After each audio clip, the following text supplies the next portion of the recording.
3,60,000 crore mutual fund कितना safe है एक आम आदमी के लिए, मैं जानना चाहूंगा आपसे। इन्वेस्टमेंट मतलब ऐसा कोई रॉकेट साइंस तो है नहीं, it's all about common sense. कौन सा म्यूचुअल फंड सेलेक्ट करें, ये कैसे आप बताओगे? ज्यादातर लोग क्या गलती करते हैं, आज इक्विटी चल गई तो इक्विटी में निवेश करना है, कल सोना चल गया तो सोने में निवेश करना है। आप भाग रहे हैं रिटर्न के पीछे, संतुलन के ऊपर ध्यान नहीं देते। तो इसका मतलब ये समझा जा सकता है कि म्यूचुअल फंड सेफ है। बट अगर आपको समझ नहीं है, सिर्फ तकदीर के भरोसे ऑप्शन ट्रेडिंग करने वाले हैं, तो ऑलवेज रिमेम्बर। बट वो जो भय है, जब मार्केट गिर रहा है, जब उसका पैसा लाल लाल लाल लाल दिख रहा है, कैसे कंट्रोल करें सर उस भय को? बात पैसे की है। ये जंपबाजी मत करना, जिसमें बैठे हैं टिकट जहाँ पे काटिए उस ट्रेन में बैठे रहिए, मंजिल तक पहुंचा देगी। तो जैसे एक स्किलफुल ड्राइवर एक्सेलरेटर ब्रेक दोनों का यूज करता है, आरबीआई हमारी इकोनॉमी के वो कुशल ड्राइवर है। मेरे हिसाब से जो पॉलिसीज है हमारी, 36 ट्रिलियन डॉलर का डेट है, दिन दोगुनी रात चौगुनी, कहावत सारी अमेरिकन डेट के लिए पड़ी, ऐसा कभी कभी लगता है। बोरो करके खर्चा करे, कौन सा सबसे ज्यादा चलेगा? तो मार्केट में जब जब गुरूर किया, इतनी धोबी पछाड़ दी, इतनी नीचे गिरे जोर से कि अब औकात समझ में आ गई।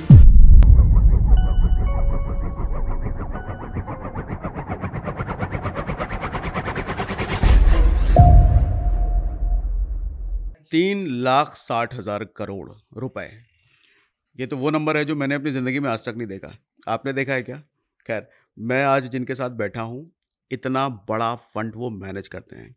हमारे साथ हैं आज कोटक एएमसी के MD CEO Nilesh Shah sir, और आज हम इनसे बात करेंगे इक्विटी के बारे में, म्यूचुअल फंड के बारे में, देश की इकोनॉमी के बारे में, जीडीपी के बारे में। बहुत कुछ इनसे हम सीखने वाले हैं। सो हमारे साथ हैं नीलेश शाह सर। तो नीलेश सर, सबसे पहले मुझे तो एक चीज़ बताइए कि आप इतना बड़ा फंड मैनेज करते हैं, आज इस इंडस्ट्री के टॉप पर हैं आप, इतने हम्बल कैसे हो आप? और एग्जाम्पल जो इतना बेसिक ले करके आम आदमी की भाषा में आप समझा देते हो, ये कैसे हुआ आप में? एक बचपन में रामायण पढ़ी थी जहाँ पे लिखा था हाँ, कि अभिमान तो राजा रावण का नहीं टिका था। ठीक है। उनकी तो लंका सोने की थी, गुरूर किया तो सोने की लंका ध्वस्त हो गई। ठीक है। दूसरा, बचपन में पढ़ा लिखा तब रिमेम्बर करते हैं जब एक्सपीरियंस भी हो जाए। तो मार्केट में जब जब गुरूर किया, इतनी धोबी पछाड़ दी, इतनी नीचे गिरे जोर से कि अब औकात समझ में आ गई। अच्छा, ये हुआ है मतलब कई बार? यस। कुछ इंसिडेंट आप शेयर करना चाहोगे जब ऐसा हुआ हो? कई बार लगता है कि हमें तो सब कुछ मालूम है, और फिर पता चलता है कि अपने कितने गलत थे। तो कई ऐसे इन्वेस्टमेंट डिसीजन है जहाँ पे अगर मैं अपने आँख कान खुला रखता और लोगों की बातें समझता, तो शायद उतना नुकसान नहीं करता जितना किया। ओके, तो इन डिसीजंस में क्या ऐसा हुआ है कि आपके साथ साथ लोगों का भी नुकसान हुआ हो, जो इन्वेस्टर्स हैं आपके साथ? भगवान की ये मेहरबानी है कि नुकसान कम हुआ है, मुनाफा ज़्यादा हुआ है, तो ओवरऑल लोगों को नुकसान नहीं पहुंचा है। Okay. But again this is like a batsman कि आपको हाफ वॉली मिली और आप आउट हो गए। दूसरा है हाफ वॉली पे 1 रन लिया, और तीसरा है हाफ वॉली पे छक्का मारा। तो छक्का मारना ही पसंद होना चाहिए, अब 1 रन से क्यों संतुष्ट हो? तो आप छक्के वाले हैं, हमेशा हर बॉल पे छक्का जाए ऐसा बिलीव करने वाले? बॉल देख के खेलने वाला हूँ। हाँ। अपने पे कभी इतना गुरूर नहीं है कि मैं हर बॉल को छक्का मार सकूं। यॉर्कर आएगा तो सिर्फ विकेट बचाऊंगा, हाफ वॉली आएगा तो यस छक्के मारने की कोशिश करेंगे। मैंने देखा है कि फिल्मों के एग्जाम्पल्स और क्रिकेट के एग्जाम्पल्स बहुत रहते हैं आपकी बातों में। हर कॉन्सेप्ट को आप क्रिकेट से जोड़ करके समझा देते हो। तो म्यूचुअल फंड को क्रिकेट की भाषा में कैसे समझाओगे आप? आप देखिए कि कोई भी टीम तब जीतती है जब उसमें एक सही संतुलन हो। बैट्समैन हो, फील्डर हो, बॉलर हो, विकेट कीपर हो। सिर्फ बैट्समैन की टीम है तो शायद नहीं जीतेगी, सिर्फ बॉलर की टीम है तो भी नहीं जीतेगी। एब्सोल्युटली। जीतने के लिए संतुलन जरूरी है। वैसे ही मार्केट में जीतने के लिए, फाइनेंशियल सिक्योरिटी प्राप्त करने के लिए संतुलन होना जरूरी है। Equity, debt, real estate, gold, इसका संतुलन बनाइए। ज्यादातर लोग क्या गलती करते हैं, आज इक्विटी चल गई तो इक्विटी में निवेश करना है, कल सोना चल गया तो सोने में निवेश करना है। आप भाग रहे हैं रिटर्न के पीछे, संतुलन के ऊपर ध्यान नहीं देते, और इसलिए फिर आपका जो मकाम है, जो ऑब्जेक्टिव है, वो अचीव नहीं होता। ये सबसे बड़ी बात बोल दी सर आपने। ये हर किसी की परेशानी है। जब मार्केट भाग रहा है तो इन्वेस्टर्स आते हैं, जब मार्केट गिर रहा है तो इन्वेस्टर्स भागते हैं। जबकि होल्ड होना इसका उल्टा चाहिए, जब मार्केट गिर रहा है तब आओ, नहीं? ओके। सो आप एक नए इन्वेस्टर्स को ये कैसे सिखाओगे? वॉरेन बफे भी कह रहे हैं कि ग्रीडी वीडी का कुछ कोट है उनका, जब मार्केट गिर रहा हो, सब सारे जब लालची हो रहे हों तो आप फेयरफुल हो जाओ, डर जाओ। जब सारे फेयरफुल हैं तो आप ग्रीडी हो जाओ। आप इस चीज़ को नए इन्वेस्टर्स को कैसे समझाओगे कि ये करना है? जैसे मार्केट गिर रहा था कुछ टाइम तक, आज तो बढ़ गया, 2-4 दिनों से सही हुआ है, लेकिन उस टाइम पे इन्वेस्टर्स बैकआउट कर जाते हैं, पीछे हट जाते हैं, नहीं नहीं रुको रुको रुको। आप एक नए इन्वेस्टर्स को कैसे समझाओगे ये बात? अलग अलग तरीके हैं। एक है कि मैं फंड मैनेजर के ऊपर ये दायित्व दे दूं कि आप ही डिसाइड करिए कितना इक्विटी, कितना डेट, कितना गोल्ड में निवेश करना है। एक मल्टी एसेट एलोकेशन करके कैटेगरी है, जहाँ पे फंड मैनेजर दायित्व लेता है आपके पैसे लगाने का डेट, इक्विटी और सोने चांदी के बीच में। तो एक है कि मैं उनके ऊपर जिम्मेवारी डाल दूं, जब भी मेरे पास पैसा है मल्टी एसेट एलोकेशन में निवेश कर दूं। दूसरा है कि मैं म्यूचुअल फंड डिस्ट्रीब्यूटर या एडवाइज़र की सलाह लूँ, वह मुझे गाइड करेंगे कि अब आप इसमें निवेश करिए, यहाँ से रिडीम करिए या इस प्रकार से निवेश करिए। तीसरा है कि मैं खुद एक्सपीरियंस करूँ, छोटी छोटी गलतियाँ करना, बड़ी गलती मत करना। बाद में आप समझ पाएंगे कि जो पहला और दूसरा रास्ता था वो सही था। तो आप अपनी कीमत पे सीखिए, या फंड मैनेजर को दायित्व दे दीजिए, या एक अच्छे एडवाइजर को रखिए जो आपको गाइड करेगा आपको क्या करना है। True. Sir, mutual fund AMC की जैसे हम बात कर रहे हैं, म्यूचुअल फंड कितना सेफ है एक आम आदमी के लिए, मैं जानना चाहूँगा आपसे। आपने सुना होगा कि बहुत सारे म्यूचुअल फंड की कंपनीज भारत छोड़ के बाहर चली गई। किसी का पैसा तो आज तक नहीं डूबा। तो एक तो है कि पिछले 30 सालों का अनुभव है कि भाई म्यूचुअल फंड में किसी का पैसा नहीं डूबा है। हमने बैंक को उड़ते हुए देखी है, हमने एनबीएफसी उड़ते हुए देखी है, हमने पॉन्जी स्कीम बर्बाद होते हुए देखी है, ज्वेलर भागते हुए देखे हैं, बट आज तक किसी म्यूचुअल फंड कंपनी में किसी ने पैसा खोया हो, म्यूचुअल फंड कंपनी पैसा लेके भाग गई हो, ऐसा नहीं हुआ। कुछ कंपनी के नाम बता सकते हैं जो बाहर शिफ्ट हुई हो और फिर क्या हुआ हो उस पर? कई फॉरेन कंपनी यहाँ पे आई थी, फिर जब उन्हें यहाँ पे मार्केट जमा नहीं तो वो बेच बाच के निकल गए। तो ज्यूरिक ने अपना म्यूचुअल फंड एचडीएफसी को दिया था, अलायंस ने बिरला को बेचा था, हमने भी खरीदे हैं म्यूचुअल फंड्स। तो ऐसे तो लेना देना चालू ही है मार्केट में। कई कंपनीज आई, कहीं गई। फिडेलिटी जैसी बड़ी म्यूचुअल फंड कंपनी भी इंडिया छोड़ के गई, एल&टी को उन्होंने बेचा था, अब एल&टी ने HSBC को बेचा है। तो ये तो चलता रहता है, बट मोस्ट इम्पॉर्टेंट चीज़ है कि किसी भी निवेशक का पैसा उसमें कभी गया नहीं है। मतलब कोई कंपनी अगर जा रही है या उसको अपना ऑपरेशन बंद करना है तो किसी दूसरी कंपनी को सारा कुछ सौंप के जाएगी, या तो इसका मतलब ये समझा जा सकता है कि म्यूचुअल फंड सेफ है। म्यूचुअल फंड सेफ है, बट यहाँ पे फिर भी अगर आप किसी को पूछे तो किसी किसी का अनुभव खराब है। ऐसा क्यों? उन्होंने म्यूचुअल फंड में निवेश जब किया तो आइदर गलत प्रोडक्ट चुन लिए या गलत अवधि चुन ली। आपको इन्वेस्ट करना है 3 महीने के लिए, आप इक्विटी फंड में डाल देंगे। अब 3 महीने में मार्केट ऊपर भी जा सकता है, नीचे भी आ सकता है। तो आपने गलत प्रोडक्ट चुना और गलत अवधि दे दी। जिस निवेशक ने सही प्रोडक्ट चुना है, सही अवधि दी है, वो म्यूचुअल फंड में कभी नुकसान नहीं कर सकता। ये सही प्रोडक्ट और सही अवधि कैसे चुने? एक है कि आप फंड मैनेजर के ऊपर दायित्व दे दीजिए, तो मल्टी एसेट एलोकेशन फंड है, ठीक है। दूसरा है कि आप अच्छे एडवाइजर डिस्ट्रीब्यूटर को चुन लीजिए। तीसरा है कि आप खुद इतना नॉलेज अर्जित करिए कि आपको ये सारे क्वेश्चंस का जवाब मिल जाए। खुद तपस्या करनी है, शॉर्टकट लेना है, आपके ऊपर है। सर, एक नया आदमी मार्केट में आता है, बहुत सारे यूट्यूब वीडियो देखता है, कुछ और बड़े इन्वेस्टर्स की बातें सुनता है, एकदम उसको यकीन हो गया कि म्यूचुअल फंड में पैसा डालना है। कौन सा म्यूचुअल फंड सेलेक्ट करे, ये कैसे आप बताओगे? लाइटर वेन में कहूँगा कि क ख ग से चालू करिए। हाँ। क वाले म्यूचुअल फंड में पहले डालिए, बाद में ख वाले, बाद में ग वाले। क का मतलब कोटक? बट ये तो लाइटर वेन आंसर था। मेरे हिसाब से सीरियसली अगर कहे तो सबसे पहले निवेश करने से पहले आप अपने आप की रिस्क प्रोफाइल तय करिए। आप एग्रेसिव रिस्क टेकर है, कंजर्वेटिव रिस्क टेकर है, एवरेज रिस्क टेकर है। आज ऑनलाइन बहुत सारे ऐसे वेबसाइट्स हैं जहाँ पे आप अपनी रिस्क प्रोफाइल तय कर सकते हैं। नहीं तो आप किसी म्यूचुअल फंड डिस्ट्रीब्यूटर या एडवाइजर के पास जाके भी आपकी रिस्क प्रोफाइल बना सकते हैं। ठीक है। ये रिस्क प्रोफाइल बनाना क्यों जरूरी है? तो 2 किस्से कहता हूँ। एक कोविड के समय में मेरे किसी दोस्त ने एक डॉक्टर साहब से फ़ोन करवाया था कि ये मार्केट को उतार चढ़ाव देख के वो डर गए हैं, तो अपना सारा इक्विटी पोर्टफोलियो बेच बाच के उन्हें फिक्स डिपॉजिट में डालना है। ओके। तो मैंने यही कहा कि अब इस वक्त ऐसा कोई डिसीजन मत लीजिए, माहौल ख़राब है, 3 महीने बाद देखते हैं। बट वो इतने डरे हुए थे कि उन्होंने अपना इक्विटी पोर्टफोलियो ज़्यादातर बेच के फिक्स डिपॉजिट में इन्वेस्ट किया।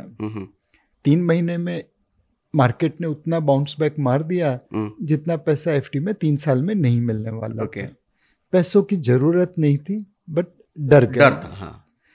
ये किस्सा मैंने सुना है, मैं कभी इनको मिला नहीं हूँ, बट एक वृद्ध महिला है 75 साल के आसपास की, जिन्होंने कोविड के समय में अपना जो पैसा डेट या हाइब्रिड फंड्स में था उसको पूरा का पूरा इक्विटी में शिफ्ट कर दिया। उन्होंने 75 साल की ज़िंदगी में जितना पैसा नहीं कमाया उससे 4 गुना पैसा उन्होंने कोविड के बाद वाले समय में काटा, बनाया। तो वो अगेन डरे नहीं, भयभीत नहीं हुए, तो उनका एक्सपीरियंस एकदम अलग हो गया। अब इसमें अगर आपको पता है कि आप कंजर्वेटिव इन्वेस्टर है तो शायद आप इक्विटी में इतना निवेश नहीं करते, तो आपको ये गलत समय पे बेचने की ज़रूरत नहीं पड़ती, आपका डर कम हो जाता है। एट द सेम टाइम अगर आप एग्रेसिव इन्वेस्टर है जो रिस्क ले सकता है, तो फिर वो इक्विटी में ज़्यादा निवेश करेगा, रियल एस्टेट में ज़्यादा निवेश करेगा, डेट के रिटर्न से खुश नहीं होगा। तो पहले अपनी रिस्क प्रोफाइल तय करिए। सेकंड चीज़, आप ऑब्जेक्टिव तय करिए। आप घर से निकलते हैं तो डिसाइड करते हैं ना कहाँ जाना है। अगर आप वैसे ही घूमने लगे तो आप कभी मंजिल पे पहुंच ही नहीं पाओगे, बिकॉज आपको खुद को पता नहीं है मेरी मंजिल क्या है।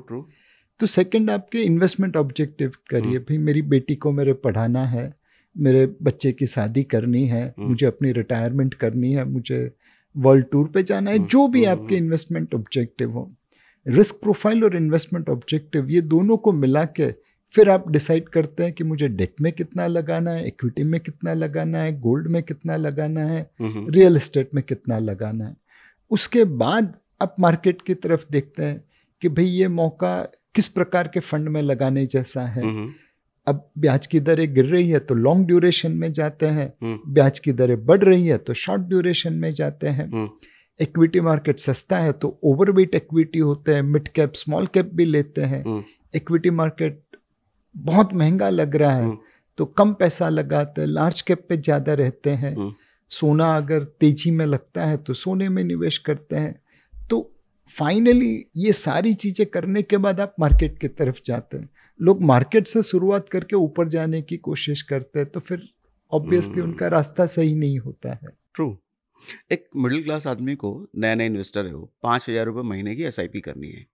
मैं आपसे पूछना चाहता हूँ 5,000 की महीने की SIP के लिए सिर्फ एक फंड में 5,000 करने लग जाए, या 2,500 करके 2 फंड चुने, या थोड़ा और मल्टीपल फंड, किस किस तरह के फंड उसको चुनने चाहिए? इसमें कोई सही आंसर नहीं है। अगर आप एकदम कंजर्वेटिव इन्वेस्टर है तो आप 1 या 2 लार्ज कैप ले सकते हैं, ठीक है। बट मोस्ट इम्पॉर्टेंटली फिर जब स्मॉल कैप SIP के रिटर्न अच्छे आ जाए तो आपको डरना नहीं चाहिए। आपको ऐसा नहीं लगना चाहिए कि मेरी तो अपॉर्चुनिटी मिस हो गई।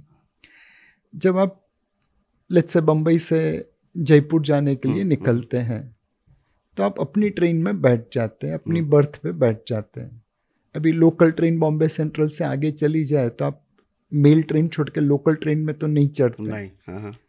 कई बार आपकी train let's say Ahmedabad station पे रुकी और कोई दूसरी ट्रेन फटाफट चली गई आगे, तो आप दौड़ते नहीं है कि मैं उस ट्रेन में बैठ जाऊं। आप अपनी ट्रेन में बैठे रहिए, कोई ट्रेन आपसे आगे चली जाएगी, कोई पीछे रहेगी, बट ट्रेन में बैठेंगे तो मंजिल तक पहुंच पाएंगे।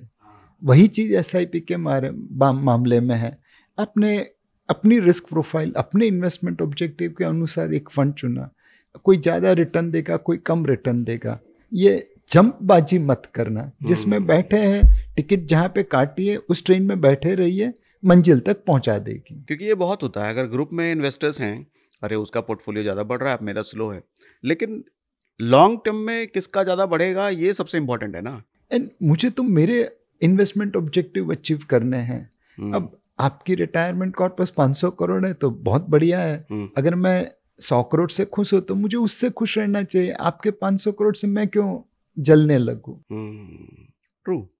अच्छा सर, एक ये कंसर्न है मेरा कि जैसे हम लोग पले बड़े तो हमारे को एफडी वगैरह सिखाया गया था, इन्वेस्टमेंट, कुछ इंश्योरेंस प्रीमियम वगैरह डाला जाए एज ए इन्वेस्टमेंट, तब जाके स्टॉक मार्केट में छोटा सा पोर्टफोलियो स्टॉक मार्केट में रखें, ज़्यादा सेफ इन्वेस्टमेंट की तरफ रखें। आज जो यूथ है, ज़्यादातर यूथ को एफडी नहीं पता है तो वो एफडी नहीं करते, सीधा जंप स्टॉक मार्केट में ही है। इसको आप सही समझते हैं? अगर आपकी रिस्क प्रोफाइल है, आपके पास इन्वेस्टमेंट ऑब्जेक्टिव है, तो डेफिनेटली करिए, बट संतुलन बनाना जरूरी है। एफडी भी होना चाहिए। किसी भी चीज की एक्सेस हमेशा गलत होती है। सपोज फॉर एग्जांपल आप खाना खाने बैठे हैं तो सूप भी लेंगे, सलाद भी लेंगे, दाल रोटी चावल सब्जी लेंगे, डेजर्ट भी लेंगे। अब आप एकदम हेल्थ कॉन्शियस हो जाए और खाली सूप और सलाद ही खाते रहें तो आपको टेस्ट नहीं आएगा। और अगर आप एकदम क्या बोलते हैं, बहुत खाने पसंद करने वाले बन जाए और सिर्फ डेजर्ट एंड फरसान पे ही मारा करे तो आपकी सेहत बिगड़ेगी। जैसे फिजिकल हेल्थ के लिए आप एक संतुलित डाइट बनाते हैं, बस वैसा ही संतुलन आपको आपके पोर्टफोलियो में करना है। आप सारा इक्विटी लेंगे तो आप मतलब रिस्क ज्यादा ले रहे हैं और फिर गलत डिसीजन ले लेंगे। आपकी इस चीज का फैन हूं मैं, ये कितना इजीली एकदम क्विकली आपने एग्जांपल लेकर के उसको कनेक्ट करके समझा दिया, अमेजिंग। ठीक है, गोल्ड के बारे में क्या सोचते हो आप? अभी मतलब सोने में दुनिया भर की सेंट्रल बैंकर भारतीय हाउसवाइफ बन गई है, खरीदती है, बेचते नहीं है। अब अगर उनकी बाइंग हमारी हाउसवाइफ के कंपटीशन में रहेगी तो सोने के दाम ऊपर ही जाएंगे। दुनिया भर के जो सेंट्रल बैंकर्स अपने रिजर्व्स रखते हैं फॉरेन करेंसी में, वहां पे उन्होंने रशियन एक्सपीरियंस से एक चोट खाई है। ठीक है, जब रशिया ने यूक्रेन पे धावा बोला तो सुबह में $650 बिलियन थे रिजर्व्स में, शाम को सिर्फ $150 बिलियन जो सोना था वही रिजर्व में रहा, बाकी के $500 बिलियन फ्रीज कर दिए। आज उस सिक्योरिटी पे जो ब्याज आता है वो यूक्रेन के पास जाता है, रशिया के पास नहीं आता है। तो हर सेंट्रल बैंकर सोच रहा है कि यार कल को उठ के हमारे साथ ऐसा हो गया तो घर पे जो सोना है वही आपकी वेल्थ है, वही आपका रिजर्व्स है। तो ये लोग सोने की खरीदारी कर रहे हैं और उसके तहत मुझे लगता है कि कुछ समय के लिए सोने में तेजी बरकरार रहेगी। ये कुछ समय कितना हो सकता है? जैसे जैसे घटनाएं बदलेगी वैसे वैसे आप अपना ओपिनियन बदलाएंगे, बट अभी तो लगता है कि आने वाले 2-3 सालों तक ऐसे ही चलना चाहिए। बहुत तेजी से, मतलब 1-2 साल से भी काफी तेजी है सोने में। जब तक सेंट्रल बैंक की बाइंग है तब तक तेजी बरकरार है। आज जैसे चाइना है, उसके रिजर्व्स में 10% के आसपास सोना है। अब अगर वो 20-30% लाने की सोचे तो पता नहीं सोने के क्या दाम होंगे। अमेरिका का रिजर्व्स है, उसमें बहुत ज्यादा पैसा सोने में, 70-80% के ऊपर। तो आपको सारे फैक्टर्स देखने पड़ेंगे, बट इस वक्त सोने पे आप बुलिश व्यू रख सकते हैं। Sir, real estate, equity, gold और म्यूचुअल फंड, आपसे अगर मैं कॉम्बिनेशन जानना चाहूँ, क्या क्या कॉम्बिनेशन होना चाहिए? हर आदमी को अपनी फितरत के अनुसार कॉम्बिनेशन चूज करना है। ऐसा नहीं है कि ये वन साइज फिट्स ऑल है। कुछ लोग हैं जो रियल एस्टेट से कंफर्टेबल है, वह उनकी स्ट्रेंथ है, तो आप रियल एस्टेट में ओवर इन्वेस्टेड करिए, बट कुछ पैसा तो म्यूचुअल फंड में रखिए, कुछ पैसा इक्विटी में रखिए, ताकि आप उस एसेट क्लास से दूर नहीं हो। कोई इक्विटी में बहुत समझदार है तो आप इक्विटी में ज्यादा पैसा लगाइए, कोई गलत बात नहीं है। कोई बहुत ही कंजर्वेटिव आदमी है, उसे रिस्क लेना पसंद ही नहीं है, तो उसे ज्यादा पैसा बैंक डिपॉजिट्स में लगाना पड़ेगा। तो दूसरों की चाल देखने की जगह पे अपनी क्या जरूरत है उसके ऊपर फोकस करिए। Super solid. अब थोड़ा सा ग्लोबल लेवल पे बात करते हैं सर। आज एमपीसी ने बोल भी दिया 6.5% रहेगा, तो इसका अब आगे क्या आप देखते हो, क्या रिएक्शन होगा मार्केट का? सो हमारी खुशकिस्मती है कि हमें आरबीआई जैसा एक इंस्टीट्यूशन मिला है। हम्म। दुनिया भर के सेंट्रल बैंकर एक या दो ही टारगेट रखते हैं, महंगाई का, एम्प्लॉयमेंट का, ग्रोथ का। हम्म। हमारी आरबीआई जो एक साथ मल्टीपल टारगेट मैनेज करती है। हम्म। कंट्री की ग्रोथ के लिए वो मॉनेटरी पॉलिसी बनाती है, गवर्नमेंट की बोरोइंग पास करती है, रुपी का लेवल मेंटेन करती है, बैंकिंग सेक्टर की स्टेबिलिटी मेंटेन करती है और महंगाई को काबू में रखती है। अब ये सारे जो फैक्टर्स है, टारगेट्स है, वो एक दूसरे से कॉन्ट्रडिक्टरी है। ग्रोथ को बढ़ावा देना है, लिक्विडिटी बढ़ानी पड़ेगी, ब्याज की दर कम करनी पड़ेगी, महंगाई बढ़ जाएगी। महंगाई को अगर आपको कम लाना है तो ब्याज की दर बढ़ानी पड़ेगी, तो ग्रोथ लटक जाएगा, गवर्नमेंट बोरोइंग कॉस्टली हो जाएगी। तो जैसे एक स्किलफुल ड्राइवर एक्सेलरेटर ब्रेक दोनों का यूज करता है और जैसे जैसे रास्ता आता है वैसे वैसे गाड़ी चलाता है, न वो बहुत तेज गति से चलाता है जब रास्ता बहुत खराब हो, उतार चढ़ाव ज्यादा हो, शार्प टर्न्स हो, और जब खुला रास्ता मिल जाए तो बहुत स्लो भी नहीं चलाता कि चलो जितना जल्दी डिस्टेंस कवर कर सके वो कर ले।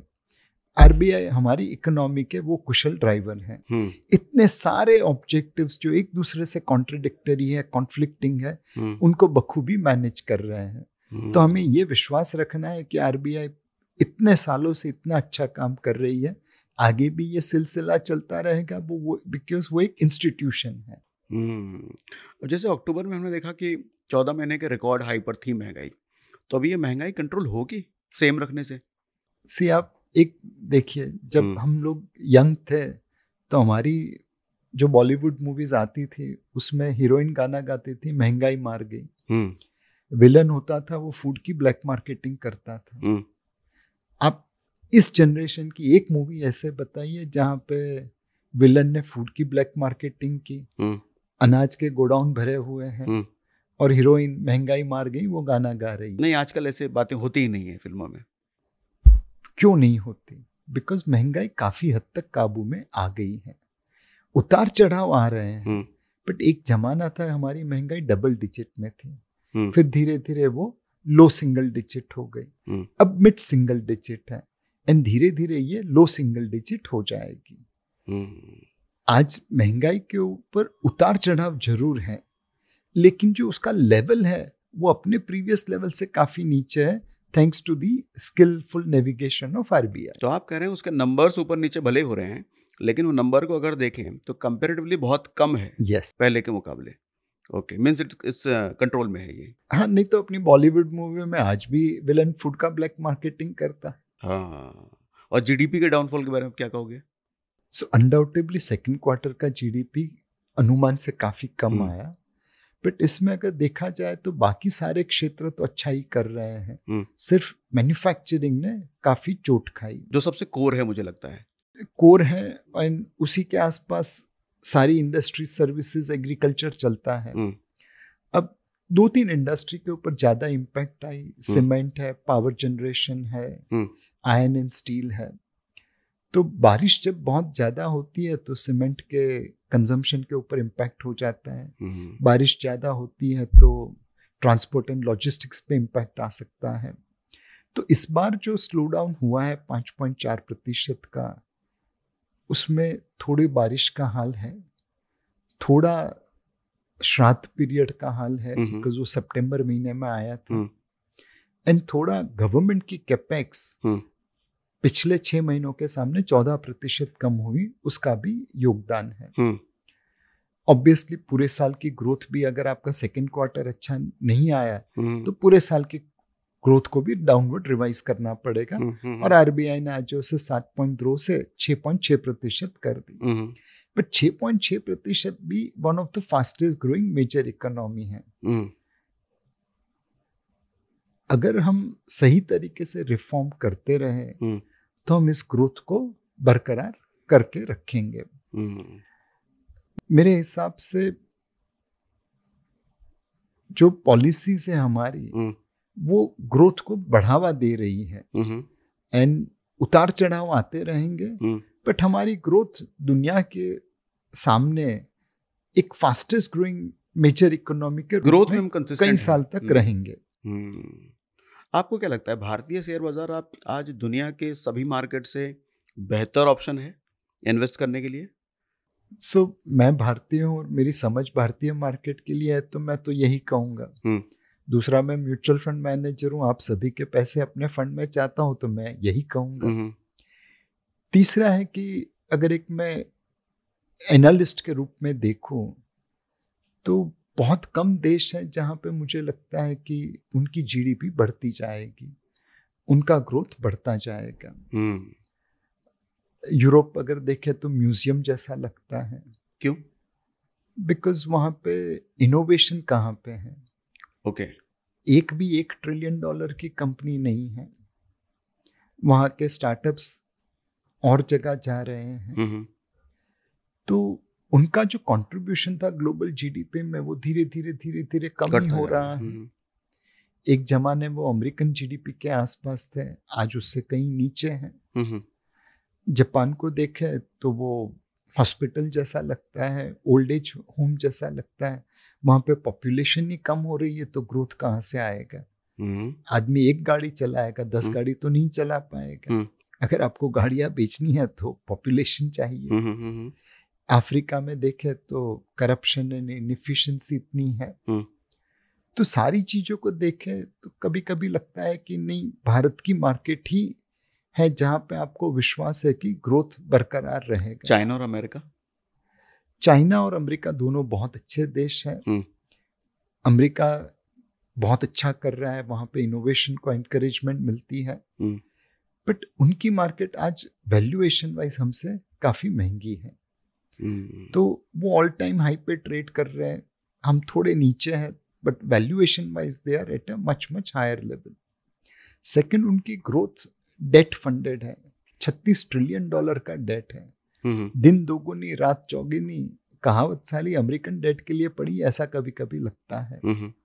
चाइना भी बहुत अच्छा देश है, उन्होंने बहुत प्रगति की है, बट उनकी जो ग्रोथ है वो भी डेट फंडेड ज्यादा है। उनका private credit to GDP ratio 200% के ऊपर। इसको थोड़ा समझाइए सर आम आदमी की भाषा में। डेट ज्यादा है। आप बोरो करके खर्चा करें और कमाई करके खर्चा करें, कौन सा सबसे ज्यादा चलेगा? कमाई करके। बस वही चीज है। जापान, जर्मनी, चाइना, अमेरिका, ये लोगों ने अपनी डेट टू जीडीपी रेशियो काफी ऊपर कर दी है। मतलब कर्जा ले लेकर के, उधार ले लेकर के जीडीपी बढ़ी है। अमेरिका की 125% डेट टू जीडीपी रेशियो है गवर्नमेंट की। जापान की 250% के आसपास है। चाइना की ऑफिशियल जो सेंट्रल गवर्नमेंट है वो 20-22% है, बट जो लोकल गवर्नमेंट है वो 80% के ऊपर है। हम एक कंट्री है जिसने अपनी debt to GDP ratio COVID के झटके के बावजूद भी 80% के आसपास रखी है। तो आप ये कह सकते हैं कि बहुत सारे देश अपने बच्चों का भविष्य गिरवी रख के अपना वर्तमान चला रहे हैं। हम जहां तक वो कम कर सके वैसा कर रहे हैं, तो इसीलिए हमारी ग्रोथ लंबी चलेगी वैसा लगता है। ओके, वैसा लगता है कि वैसा है ही? वैसा लगता है, बिकॉज इस ग्रोथ को बरकरार करने के लिए और बढ़ावा देने के लिए बहुत सारी चीजें हमें करनी है। जैसे फॉर एग्जाम्पल, आपको पता है सिंगूर में टाटा एक मोटर प्लांट लगाने जा रहे थे नानो का। 5 साल मेहनत की, लगा नहीं, फिर बोरिया बिस्तरा उठक के भागना पड़ा। अब अगर पूरा भारत देश सिंगूर जैसा बन जाए जहाँ पे एंटरप्रेन्योर अपनी कंपनी नहीं सेटअप करेंगे तो ग्रोथ कहाँ से आएगा? आप साणंद को देखिए, जब टाटा सिंगूर से जा रहे थे तो उन्हें साणंद में एस्टैब्लिश किया गया। नानो गाड़ी नहीं चली, बट साणंद का प्लांट चल गया। वहाँ पे आज गाड़ियाँ एक्सपोर्ट होती है, बहुत सारी गाड़ियाँ हैं, दूसरी कंपनीज आ गई हैं। तो अगर सारा भारत साणंद जैसा बन जाता है जहाँ पे एंटरप्रेन्योर्स को हम सपोर्ट करें तो ग्रोथ आता रहेगा। तो आप क्या ये मानते हो जो प्रेजेंट गवर्नमेंट है ये बिजनेस फ्रेंडली है? सारी गवर्नमेंट बिजनेस फ्रेंडली है, उसमें तो कोई दो राह नहीं है। इसलिए तो भारत का ग्रोथ बढ़ता गया है, कभी कम कभी ज़्यादा, बट सारी गवर्नमेंट बिजनेस फ्रेंडली तो जरूर है। लेकिन एक है कि हम अपनी पोटेंशियल के अनुसार डिलीवर करें। 1947 में जापान हमसे पीछे था, 1960 में कोरिया हमारे साथ था, 1980 में हम और चाइना एक दूसरे के बराबर थे। आज ये सारे देश हमसे आगे चले गए, तो हम तो आगे बढ़े ही हैं, बट दूसरे लोग हमसे बहुत ज्यादा चले गए। हमारी स्पीड कम है, डायरेक्शन सही है। पॉलिटिकल नीतियां, रूल्स, रेगुलेशंस भी क्या हमें रोकते हैं क्या ग्रोथ करने के? हर चीज तो हम पॉलिटिशियंस के ऊपर नहीं डाल सकते। थोड़ा तो हमें अपने गिरेबान में देखना है। एक मतलब सिंपल चीज है कि आप कितनी चीजें इंपोर्ट करते हैं। मतलब एक समय था कि अब दिवाली के दिन बाहर निकले लाइट्स खरीदने के लिए तो सब मेड इन चाइना ही दिखती थी ना। चलो वो थोड़ी सस्ती मिलती थी, बट क्या as a country we can avoid that temptation and हम मेड इन इंडिया खरीदे। गांधी जी ने स्वदेशी मूवमेंट चालू की थी, अब वो जब से गए तब हम जैसे उसको भूल ही गए हैं। तो अपने देश की चीजों को हम कैसे सपोर्ट करें, बढ़ावा दे, उसमें तो पॉलिटिशियन हमें क्या सिखाएगा, ये तो हमें खुद सीखना है। ट्रू, ठीक है। अब थोड़ा सा ट्रेडिंग पर बात करना चाहूंगा सर आपसे। आप ऑप्शन ट्रेडिंग को क्या देखते हो, कैसे देखते हो? ये मेरी स्किल सेट नहीं है, मुझे नहीं आता है, मैं करता नहीं हूँ। एंड मेरा अनुभव ये कहता है कि 99 out of 100 people who will be trading in option are more likely to lose money. Data भी यही है। एंड आप ये देखिए कि सामने जो बंदा बैठा है आपके, वो सबसे अच्छी मशीन लेके आया है, सबसे अच्छा एल्गोरिदम लेके आया है, सबसे अच्छी टेक्नोलॉजी उसके पास है, और उसकी कनेक्टिविटी आपसे फास्ट है। सामने का मतलब जो दूसरी पार्टी बैठी है, जो पैसा बना रही है ऑप्शंस ट्रेडिंग में, अब उसके साथ क्या कंपटीशन करने की। अगर आप क्रिकेट खेलने जाए तो बुमराह के सामने क्यों बल्लेबाजी करने की, आपको पता ही है क्या रिजल्ट आने वाला है। तो आपके हिसाब से दूर रहना चाहिए। जिसको समझ में आता है वो उसे यूज कर सकता है, बट अगर आपको समझ नहीं है, सिर्फ तकदीर के भरोसे ऑप्शन ट्रेडिंग करने वाले हैं, तो always remember speculation is injurious to your financial health. और अभी जो 20 लाख का लॉट बढ़ा करके कर दिया गया है, ये नीतियां आपको लग रही है कि ऐसे जो स्पेकुलेशन चल रहा है इसको रोक सकती है ये नीतियां? अगेन सेबी बहुत सारे कदम उठा रही है। एक तो वार्न करता है कि भाई इतने लोगों ने नुकसान किया है, आप संभल के करिए। सेकंड, ये लॉट साइजेस बढ़ा दिए ताकि वही लोग आए जो लॉस, जो थोड़े समझदार हो और जो लॉस को बर्दाश्त कर सके, सहन कर सके। तीसरा है इन्वेस्टर एजुकेशन है। हम लोग सेबी के तहत, सेबी से गाइडेंस में बहुत सारे इन्वेस्टर एजुकेशन प्रोग्राम करते हैं। तो अल्टीमेटली जो बंदा समझना चाहता है, जो बंदा सीखना चाहता है, उसके पास तो कई ऑप्शंस हैं। लेकिन ये भी तो सच है, इन्वेस्टर एजुकेशन प्रोग्राम चल रहे हैं, लेकिन लोगों को पता कहाँ होता है कैसा प्रोग्राम चल रहा है। अगेन लाइक घोड़े को आप पानी तक लेके जा सकते हैं, पर पानी तो घोड़े को ही पीना पड़ेगा। आप किसी भी म्यूचुअल फंड की वेबसाइट पे देख लीजिए, एमफी की वेबसाइट पे देख लीजिए, इन्वेस्टर अवेयरनेस प्रोग्राम की लिस्ट मिलती है। कोई भी यूट्यूब आप सर्च कर लीजिए, बहुत सारे वीडियोस अवेलेबल हैं। एंड इन्वेस्टमेंट मतलब ऐसा कोई रॉकेट साइंस तो है नहीं, it's all about common sense. कितनी किताबें लिखी है बड़े बड़े लोगों ने, उसमें से एक किताब पढ़ लीजिए, आपका काम हो जाएगा। Ultimately investment is all about psychology. अपने भय और लालच, इसको कैसे बैलेंस करना है। भय और लालच को कैसे बैलेंस करना है, आप कैसे बैलेंस करते हो इसको? एक, लोगों से सुनते रहते, सीखते रहते हैं। दूसरा, दूसरों के एक्सपीरियंस से सीखते हैं by listening to them, by reading their books. तीसरा, कॉन्शियस रहते हैं कि भाई हम भी मनुष्य है, कोई गुरु नहीं है, मार्केट के स्टूडेंट है, भयभीत भी होंगे, लालची भी होंगे। तो go back to basics when you are in doubt. जैसे कोविड का समय था तो जान का ही डर था, मार्केट का भी डर था, बट एक्सपीरियंस बताता था कि 10 के पी रेशो के आसपास मार्केट का बॉटम बन जाता है। दूसरा, कोविड में क्या हो रहा था उसके ऊपर रिसर्च करते रहते थे कि भाई कोई नई दवाई निकली, कोई नई वैक्सीन निकली, इसमें किस प्रकार का नुकसान हो रहा है, कब लॉकडाउन खत्म हो सकता है। तो एक है कि आप रिसर्च करिए, डेटा के ऊपर भरोसा करिए। दूसरा, पुराने अनुभव से सीखिए, एंड वो सबको कंबाइन करके अपने भय को जितना काबू में कर सकते हैं करिए। क्या मैं 100% विजयी बन सकता हूँ अपने भय और लालच के ऊपर? Answer is no. मनुष्य हूँ तो भयभीत भी होऊंगा, लालची भी होऊंगा, बट मैं जितना उसे कंट्रोल में कर सकूं उतनी कोशिश करनी चाहिए। बट वो जो भय है, जब मार्केट गिर रहा है, जब उसका पैसा लाल लाल लाल लाल दिख रहा है, कैसे कंट्रोल करें सर उस भय को? बात पैसे की है। सो जब आप सोते हैं तो आपको लगता है कि आपकी मृत्यु हो गई? नहीं, आपको विश्वास है कि मैं सुबह उठ जाऊंगा। सेम चीज मार्केट के बारे में, जब सब कुछ लाल लाल लाल दिख रहा है तो आप उसे इग्नोर कर दीजिए। वो तो नॉशनल लॉस है। आज भाव ये है तो ये लॉस है, कल भाव बदलेगा तो प्रॉफिट भी बन सकता है। अब भाव कब बदलेगा उसके ऊपर फोकस करिए कि आज कोविड का समय था तो सब लाल हो गए, बट जब कोविड खत्म होगा तो वो लाल ही रहेगा या ग्रीन हो जाएगा? तो ऑब्वियसली आंसर था कि ग्रीन हो जाएगा। तो मैं भयभीत होके अपने नोशनल लॉस को क्यों रियल लॉस में कन्वर्ट कर दूं? तो जब मार्केट लाल लाल दिख रहा है तो इग्नोर करें, अपने काम धंधे में लगे। सवाल जरूर पूछिए, बट उसका एक जवाब ढूंढ निकालिए कि आज कोविड की वजह से मार्केट गिरा है, बट जब कोविड नहीं होगा तो क्या?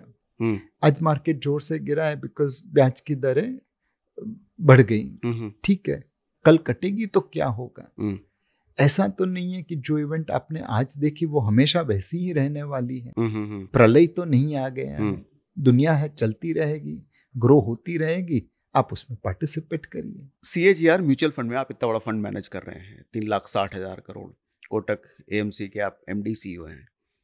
एक आम आदमी को कितना CAGR एक्सपेक्ट करना चाहिए? सो यहाँ पे बहुत लोग गलती कर देते हैं नॉमिनल रिटर्न देखने की। अगर महंगाई 15% है और आपको 12% रिटर्न मिला तो आपने तो एक्चुअली 3% नुकसान किया है। महंगाई 15 है और रिटर्न 12 है, ठीक है। और अगर महंगाई 5% है और आपने 10% रिटर्न बनाया तो आपने तो 5% रियल रिटर्न बनाया है। लोग ये देखते हैं कि 10% 12% से कम है इसलिए खराब है। लोग ये नहीं देखते कि +5% इज बेटर देन -3%। सो हमेशा रियल रिटर्न के ऊपर फोकस करिए। एंड ऐसा नहीं है कि रिटर्न हर रोज आता रहेगा, उतार चढ़ाव आते रहेंगे। जहां पे रिटर्न है वहां पे रिस्क है। आप रिस्क लेते हैं इसलिए आप रिटर्न जनरेट कर पाएंगे। तो focus on generating real return on your wealth so that आप महंगाई से आगे रहे। महंगाई एक ऐसी दिमाग है जो आपके पूरे पोर्टफोलियो को खोखला कर सकती है। सपोज आपके पास 100 रुपए थे 1990 में और आपने घर पे रखे। आज 100 रुपए की नोट तो 100 रुपए की है, बट वैल्यू क्या हो गई? महंगाई ने उसे खोखला कर दिया। लोग महंगाई के ऊपर ध्यान नहीं देते। सो मैं यही कहूंगा कि रियल रिटर्न पे ध्यान दीजिए। एंड म्यूचुअल फंड में अगर आप सही संतुलन बना के निवेश करेंगे, सही अवधि देंगे, तो रियल रिटर्न जनरेट हो जाएगा। मगर हर आदमी चाहता है कि मैक्सिमम रिटर्न मिले उसको। लालच की कोई बला नहीं है। अगर मेरे पास औकात होती कि मैं मैक्सिमम रिटर्न जनरेट करूं अपनी वेल्थ के लिए, तो मैं नौकरी क्यों करता? मैं घर पे बैठ के अपने पैसे मैनेज करता, रोज सुबह शाम क्यों दौड़ता? मेरे पास वो औकात नहीं है, इसलिए तो मैं नौकरी करके पैसा बना रहा हूँ। तो हर आदमी तो सचिन तेंदुलकर नहीं बन सकता। एंड क्या आपको जरूरत है सचिन तेंदुलकर बनने की? अपने तो गली क्रिकेट में भी चौके छक्के मार ले, अपना काम हो जाएगा। ओके, तो 3 चीजें हैं, स्मॉल कैप, मिड कैप और लार्ज कैप। लंबी अवधि में, छोटी अवधि में, मतलब 10 साल की छोटी अवधि, 25-30 साल की लंबी अवधि, 15 साल की बीच वाली अवधि। किस फंड में मुझे लंबी अवधि में जाना चाहिए, किस फंड में मुझे छोटी वाले में? अपनी रिस्क प्रोफाइल पे ध्यान देखिए। ओके। अगर आप रिस्क टेकर है तो स्मॉल कैप में जाइए, 10 साल भी सही है, 25 साल भी सही है। ठीक है। अगर आप कंजर्वेटिव हैं हम्म, तो लार्ज कैप में जाइए। हम्म, अगर आप एवरेज है तो मिड कैप में जाइए। हम्म। तो फंड कहाँ पे लेके जाएगा, उससे ज्यादा आपके पास कितनी रिस्क टेकिंग एबिलिटी है उसके हिसाब से निवेश करें। लेकिन क्या ऐसा नहीं होता सर कि मैं मान लो लॉन्ग टर्म इन्वेस्टमेंट के लिए आया है और स्मॉल कैप में भी पैसा डाल रहा हूँ, फंड मैनेजर है ना फंड को रीबैलेंस करने के लिए? फंड मैनेजर तो फंड को रीबैलेंस करता रहेगा, बट अगर आप रोलर कोस्टर में बैठे हैं और आपको ट्रेन में जाना था जो सीधे जाए, जब रोलर कोस्टर नीचे गिरने लगेगा आप छलांग मार देंगे और हाथ पैर तोड़ देंगे। फंड मैनेजर तो रोलर कोस्टर को सही डायरेक्शन पे खड़ा करके रख देगा। जर्नी तो ऐसे होके वहीं हो जाएगी, बट आपको ये जर्नी करनी थी, बीच में गिर जाएंगे। तो क्या फंड मैनेजर पे भी प्रेशर होता है कि ज्यादा रोलर कोस्टर नीचे ना जाए? सी फंड मैनेजर इंडेक्स के सामने परफॉर्म करता है। अगर इंडेक्स 15% गिरे और मैं 10% गिरूं, मुझे लगता है मैंने तो बहुत अच्छा काम किया। अब निवेशक उससे नाराज हो जाएगा कि अरे 10% पैसा उड़ा दिया। फंड मैनेजर कोई भगवान थोड़ी है, वो भी मार्केट में ही इन्वेस्ट करता है, मार्केट से ही पैसा बनाता है। वो एक प्रोफेशनल है तो अच्छा काम करेगा। तो हम लोग रिलेटिव रिटर्न जनरेट करते हैं, एब्सोल्यूट रिटर्न जनरेट नहीं करते। ठीक है, बहुत मज़ा आया सर आपसे बात करके, बहुत कुछ सीखने को मिला। Thank you. और उम्मीद करता हूँ जिस तरीके से आप समझाते हो ये अमेजिंग है सर, अमेजिंग है। नॉर्मल एग्जांपल लेकर के ऐसे ही समझाते रहिए सर, हम लोग को सिखाते रहिए। Thank you thank sir. You.